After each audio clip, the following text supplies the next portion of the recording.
We've heard from some painters that when using the performance spray gun, especially with a new nozzle, people have had that needle get stuck on that nozzle a few times and not return fully.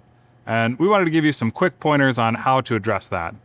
Hi, my name is Brady Haislet. I'm from 3M, and we're going to walk through the proper attachment steps, especially for a new nozzle onto the performance spray gun. For selecting the right nozzle, we do have a video you can follow linked here, but today I'll be using a 1.2 fine finish because that's a good nozzle for the clear coat I'll be applying.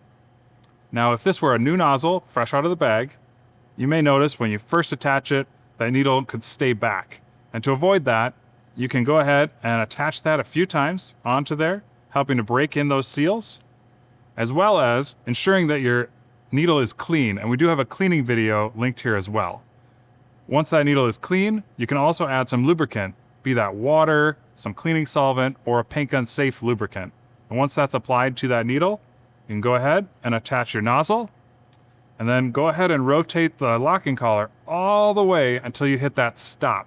Once you've rotated that locking collar all the way to the stop, go ahead and give that trigger a few pulls just to make sure that everything's returning how it's supposed to.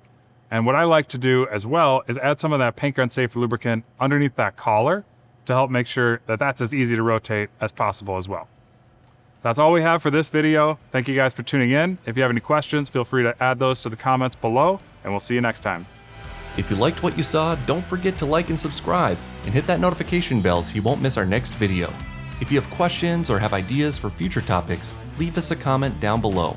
If you want more content like this, be sure to check us out at the 3M Collision Repair Academy. The link for that is in the description below. Thank you for watching. See you next time.